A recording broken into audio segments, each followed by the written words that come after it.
Capítulo 13. Uma mente julgadora, crítica e desconfiada.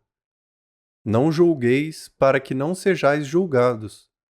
Mateus capítulo 7, versículo 1. Muitos tormentos vêm à vida das pessoas por causa de atitudes de julgamento, de crítica e de desconfiança. Multidões de relacionamentos são destruídos por esses inimigos. Uma vez mais, a mente é o campo de batalha.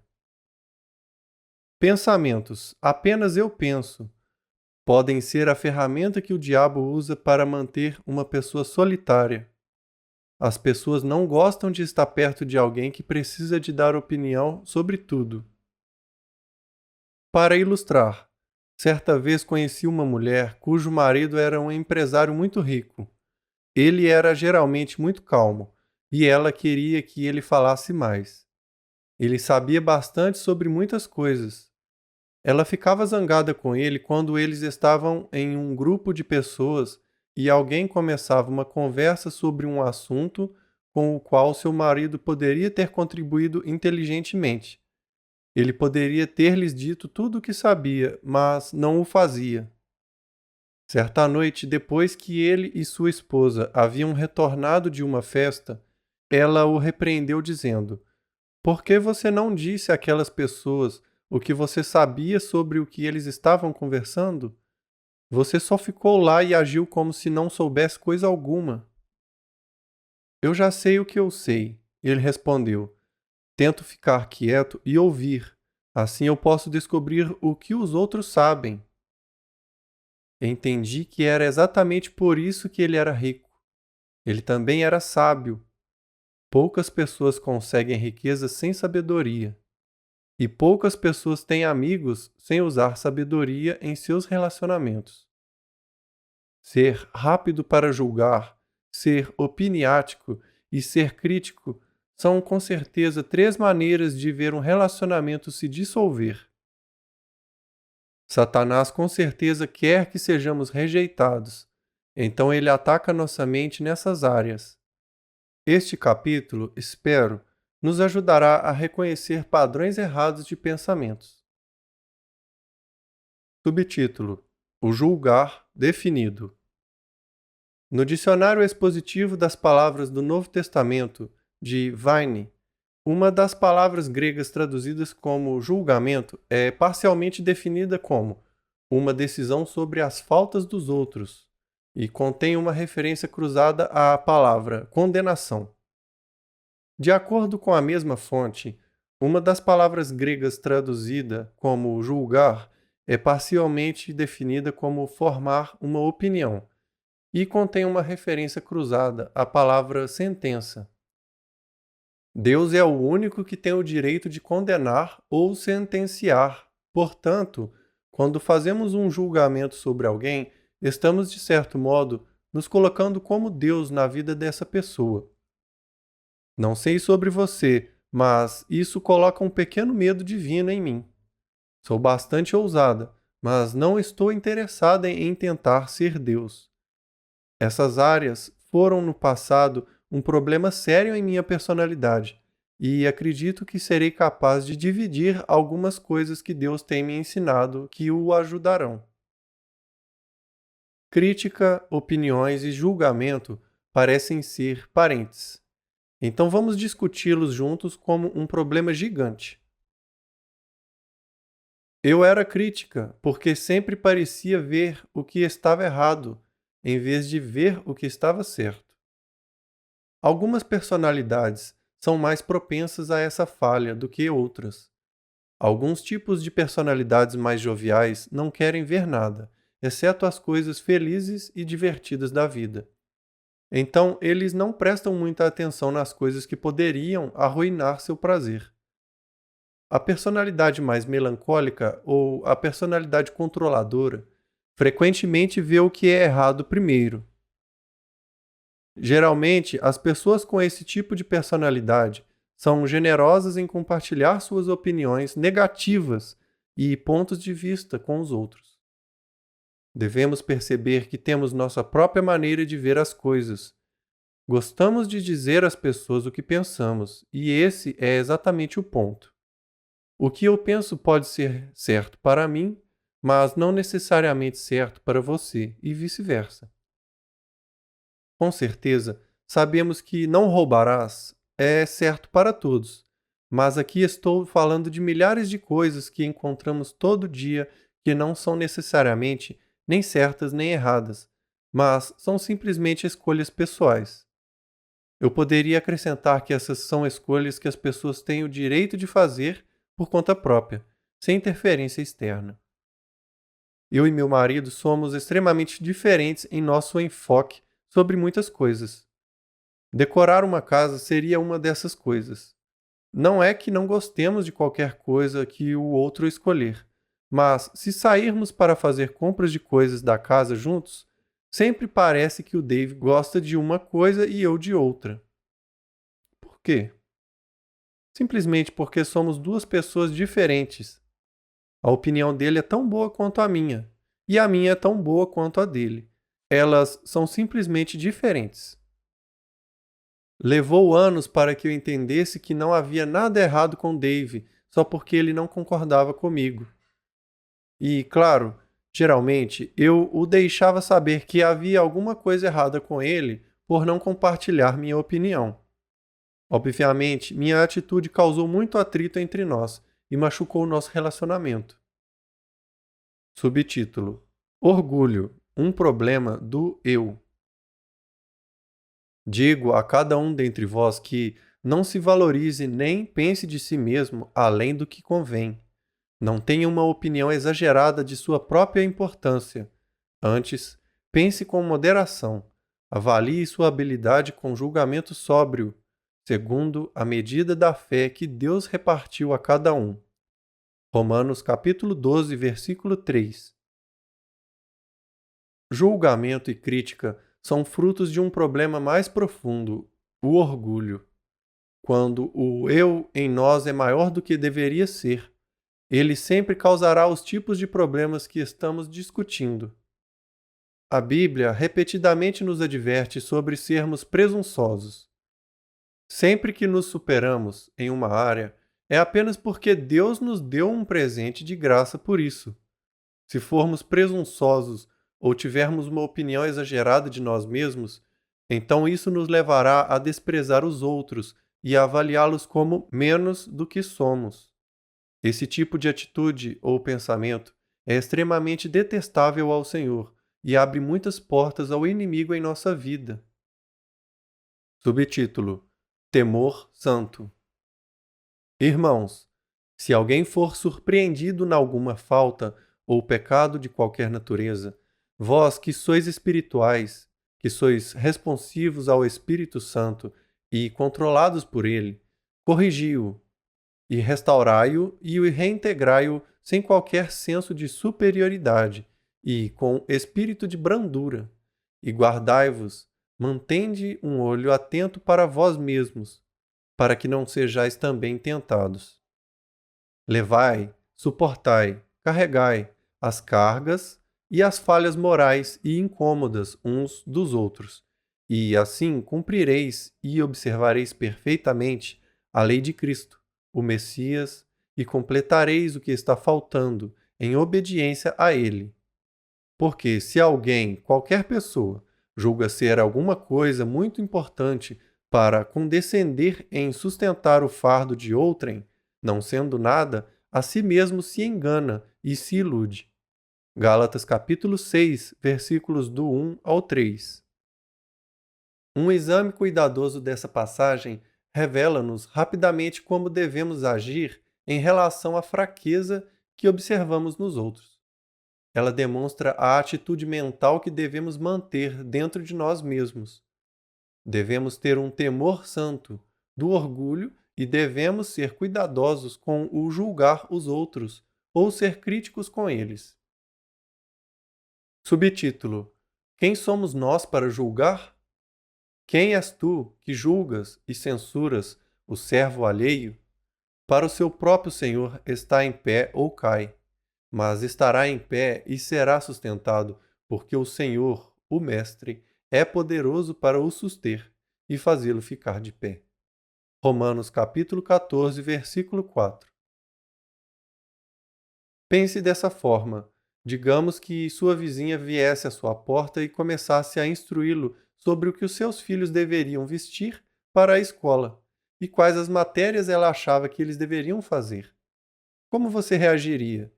Ou suponha que sua vizinha lhe dissesse que ela não gostava do jeito como sua empregada, com a qual você está muito satisfeita, limpava a sua casa. O que você diria à sua vizinha? Esse é exatamente o ponto que esta passagem está assinalando. Cada um de nós pertence a Deus, e mesmo que tenhamos fraquezas, Ele é capaz de nos fazer ficar em pé e nos justificar. Damos conta a Deus, não uns aos outros. Portanto, não devemos julgar um ao outro de maneira crítica. O diabo fica muito ocupado designando demônios para colocar pensamentos de julgamento e de crítica na mente das pessoas. Eu posso me lembrar de quando era divertido para mim sentar-me em um parque ou no shopping e simplesmente olhar todas as pessoas passarem enquanto eu formava uma opinião mental de cada uma delas. A roupa, o estilo de cabelo, a companhia, etc. Agora, não podemos nos impedir de ter opiniões, mas não precisamos expressá-las. Creio que podemos até mesmo crescer a ponto de não termos tantas opiniões, e aquelas que tivermos não sejam de natureza crítica. Frequentemente digo a mim mesma: Joyce, não é da sua conta. Um grande problema é tramar em sua mente quando você reflete sobre sua opinião até que ela se torne um julgamento. Quanto mais você pensa sobre um problema, mais ele cresce até que você começa a expressá-lo aos outros, ou mesmo àquele que você está julgando. Então ele se tornou explosivo e tem a habilidade de fazer um enorme mal na área do relacionamento, como também na área espiritual. Você pode ser capaz de evitar problemas futuros para você mesmo simplesmente aprendendo a dizer: não é da minha conta. Julgamento e crítica eram desenfreados em minha família, então eu cresci com eles, por assim falar. Quando esse é o caso, como pode ser com você, é como tentar jogar bola com uma perna quebrada. Eu estava tentando jogar bola com Deus. Eu queria fazer as coisas do jeito dele, pensar e agir do jeito dele, mas não podia. Levou anos de infelicidade até que eu aprendesse sobre as fortalezas em minha mente com as quais eu precisava lidar antes que meu comportamento pudesse mudar. Lembre-se, suas ações não vão mudar até que sua mente mude. Mateus capítulo 7, do versículo 1 ao 6, é uma passagem bíblica clássica sobre esse assunto de julgamento e crítica. Quando você estiver tendo problema com sua mente nessa área, leia essas e outras passagens. Leia-as de novo, em voz alta, e use-as como armas contra o diabo, que está tentando construir uma fortaleza em sua mente. Ele pode estar operando por meio de uma fortaleza que já está lá por muitos anos. Vamos estudar essa passagem e vou comentá-la parte por parte enquanto a percorremos. Subtítulo: Semeando e colhendo julgamento. Não julgueis e critiqueis e condeneis uns aos outros, para que não sejais julgados e criticados e condenados vós mesmos.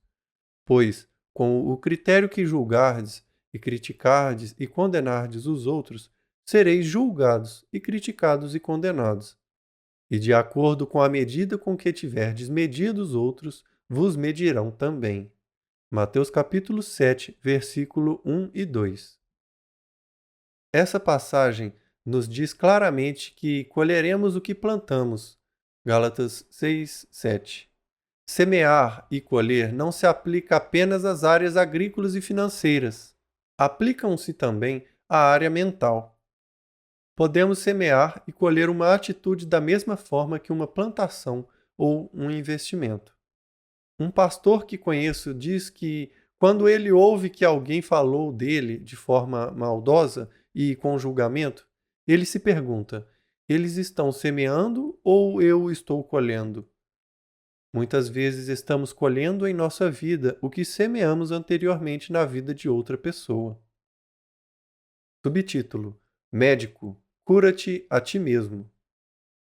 Porque vês e olhas fixamente tu, o argueiro minúsculo que está no olho do teu irmão, porém não reparas e meditas na trave de madeira que está no teu próprio olho? Ou como dirás a teu irmão: deixa-me tirar o minúsculo argueiro do teu olho, quando tens a trave no teu? Hipócrita, tira primeiro a trave que está no teu próprio olho, e então verás claramente para tirar o minúsculo argueiro do olho do teu irmão. Mateus capítulo 7, versículos 3 ao 5. O diabo ama manter-nos ocupados, julgando mentalmente as falhas dos outros. Dessa forma, jamais vemos ou lidamos com o que está errado em nós. Não podemos mudar os outros, apenas Deus pode. Não podemos mudar a nós mesmos, mas podemos cooperar com o Espírito Santo e permitir que ele faça parte dele. O primeiro passo para qualquer liberdade, entretanto, é encarar a verdade que o Senhor está tentando nos mostrar. Quando temos nossos pensamentos e conversas focados no que está errado com todos os outros, estamos geralmente sendo enganados sobre nossa própria conduta. Portanto, Jesus ordenou que não nos preocupássemos com o que está errado com os outros, quando temos tantos erros com nós mesmos. Permita que Deus lide com você primeiro, e então você aprenderá a forma bíblica de ajudar a seu irmão a crescer em sua caminhada cristã. Subtítulo: Amai-vos uns aos outros.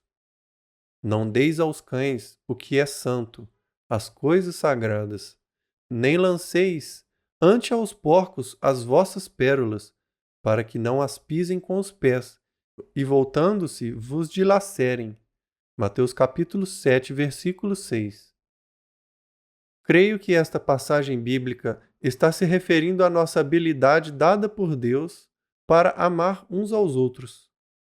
Temos uma habilidade e uma ordem de Deus para nós amarmos uns aos outros, mas, em vez disso, os julgamos e criticamos. Tomamos algo santo, que é o amor, e o jogamos para os cães e os porcos, que são espíritos demoníacos. Abrimos as portas para que eles sapateiem sobre as coisas santas e voltem e nos rasguem em pedaços. Precisamos entender que a caminhada do amor é proteção para nós contra os ataques demoníacos. Não acredito que o diabo possa fazer muito mal a alguém que realmente anda em amor. Quando fiquei grávida do nosso quarto filho, eu era uma cristã batizada com o Espírito Santo, chamada para o ministério e uma diligente estudante da Bíblia. Havia aprendido a exercitar minha fé para a cura. Entretanto, durante os 3 primeiros meses da gravidez, fiquei com muito enjoo mesmo. Perdi peso e energia. Passava a maior parte do meu tempo no sofá, nauseada e tão cansada que quase não podia me mexer. A situação estava realmente me confundindo, uma vez que havia passado maravilhosamente bem durante minhas 3 outras gestações. Embora eu fosse à igreja, não conhecia muito da palavra de Deus, então não usava minha fé ativamente para nada. Agora estava muito familiarizada com as promessas de Deus, e mesmo assim estava doente. E nem mesmo muitas orações a Deus e repreensão ao diabo estavam removendo o problema. Um dia, enquanto estava na cama ouvindo meu marido e meus filhos se divertindo no pátio atrás da casa, perguntei a Deus agressivamente: o que está errado comigo? Por que estou tão enjoada?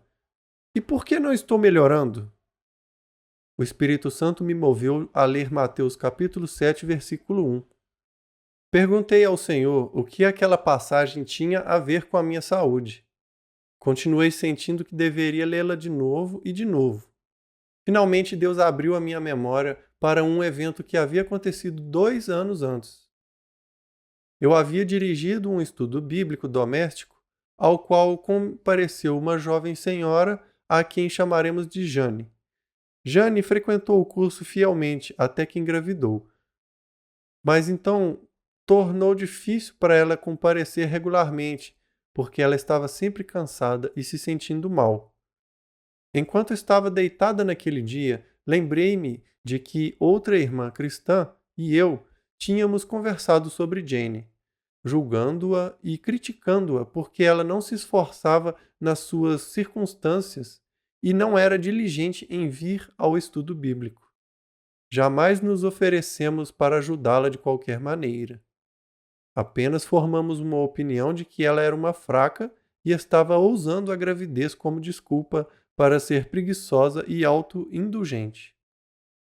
Agora, eu estava nas mesmas condições de Jenny 2 anos antes. Deus me mostrou que, embora eu tivesse sido saudável durante minhas primeiras 3 gestações, tinha aberto uma imensa porta para o diabo pelo meu julgamento e crítica. Eu tinha tomado minhas pérolas, a coisa santa, a minha habilidade de amar a Jane, jogando-o aos cães e aos porcos. E agora eles tinham voltado e estavam me rasgando em pedaços. Posso dizer-lhe, fui bastante rápida em me arrepender. Assim que o fiz, minha saúde foi restaurada e passei muito bem durante o tempo restante da minha gravidez. Desse incidente, aprendi uma importante lição sobre os perigos de julgar e criticar os outros. Gostaria de poder dizer que depois daquela experiência jamais cometi outro erro daquela natureza, mas sinto dizer que tenho cometido muitos e muitos erros desde então. Cada vez Deus tem precisado tratar comigo, pelo que lhe sou agradecida. Nós todos cometemos erros. Nós todos temos nossas fraquezas. A Bíblia diz que não devemos ter um coração duro, um espírito crítico de uns para com os outros. Mas em vez disso, devemos nos perdoar uns aos outros e mostrar misericórdia uns para com os outros, da mesma forma que Deus, por amor a Cristo, tem feito por nós. Efésios capítulo 4, versículo 32. Subtítulo: Julgar traz condenação. Portanto, és indesculpável, não tens desculpas ou defesa ou justificação.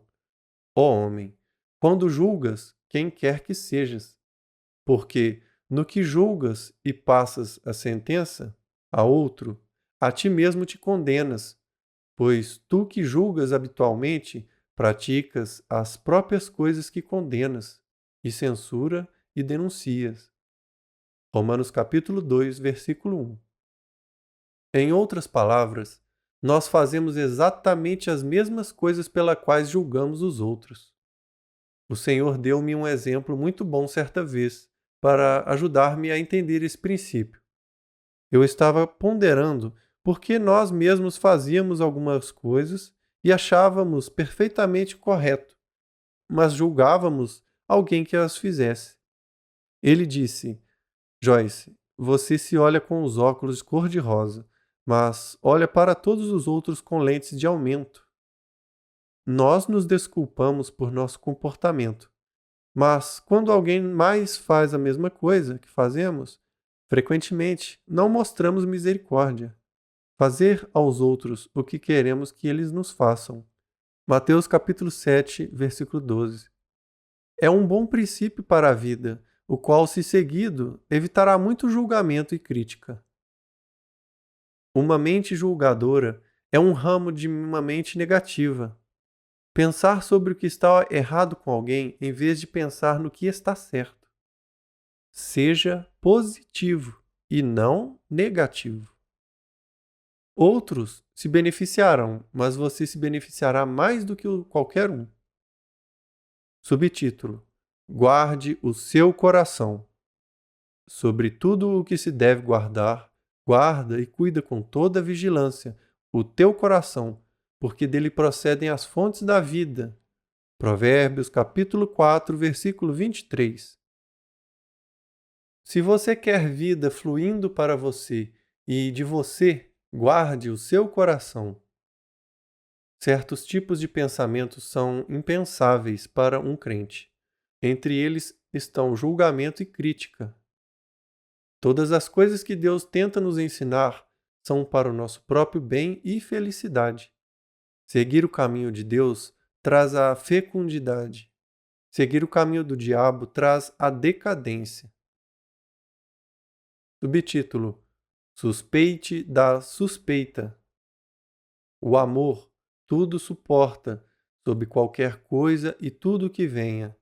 Está sempre pronto a acreditar no melhor de cada pessoa. 1 Coríntios capítulo 13, versículo 7.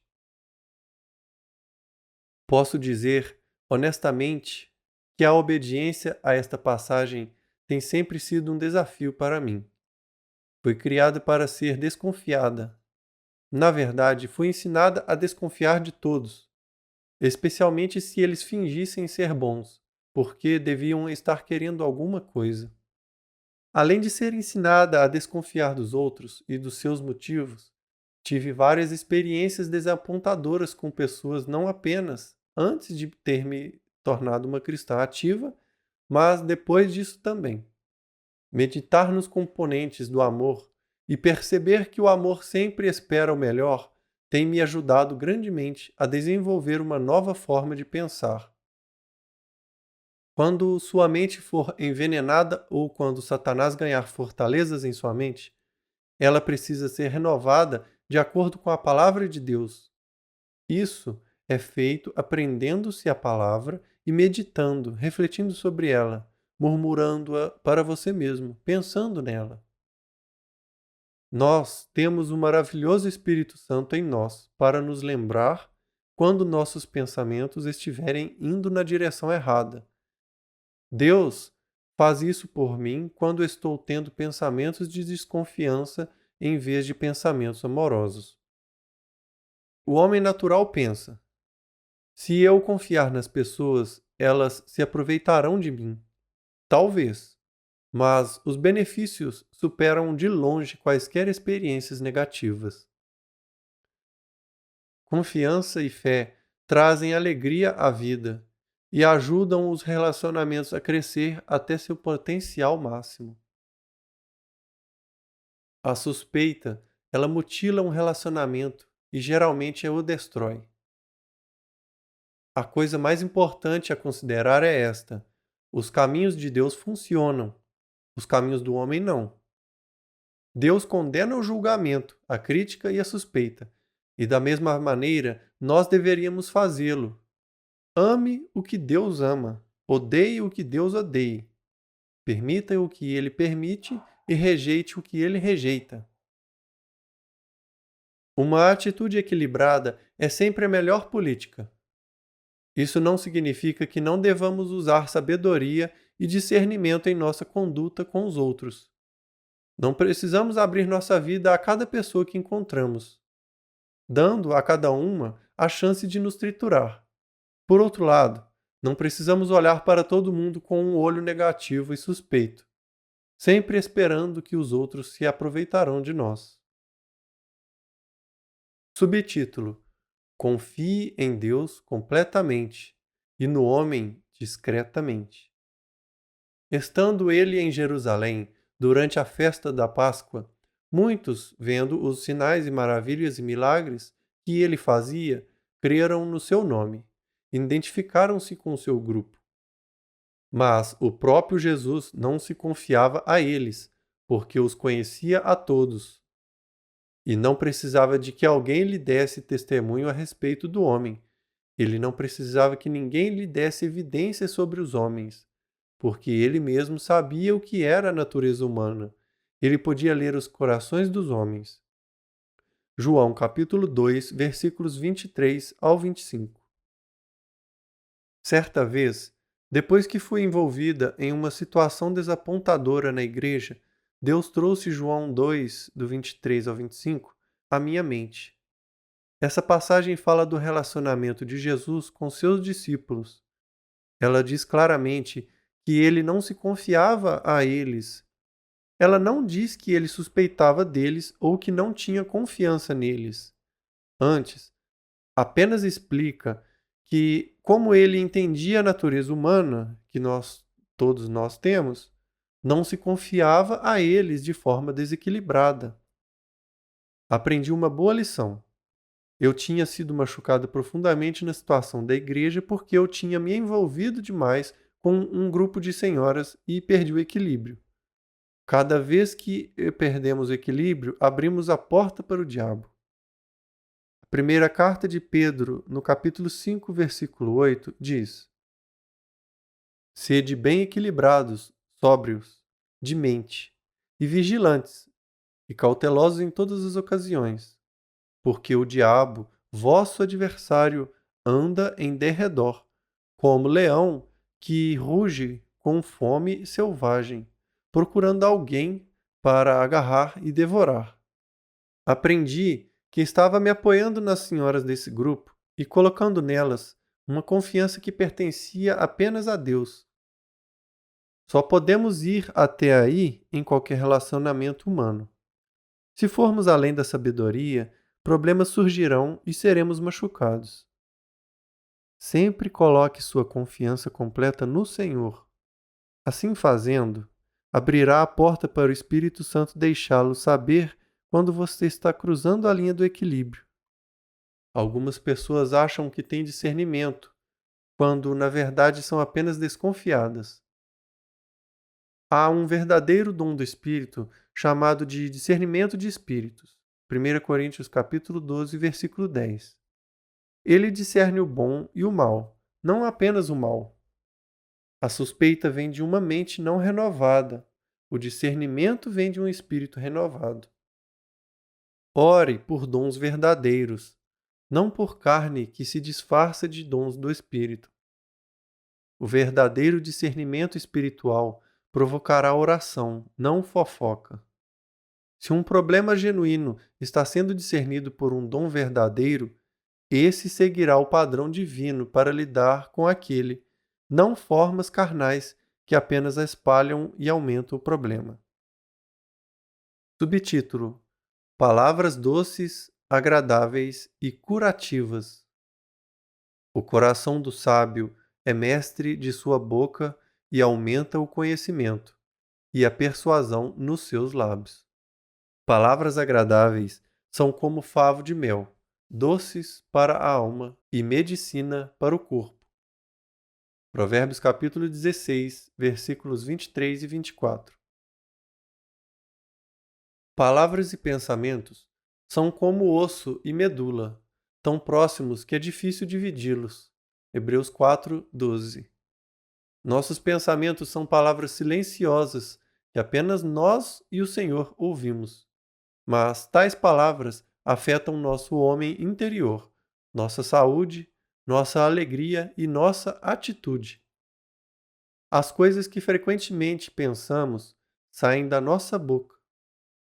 E é triste dizer, algumas vezes elas nos fazem parecer tolos. Julgamento, crítica e suspeita nunca trazem a alegria. Jesus disse que ele veio para que tivéssemos e desfrutássemos a vida. João 10, 10. Comece a operar na mente de Cristo e você penetrará num novo estado de vida.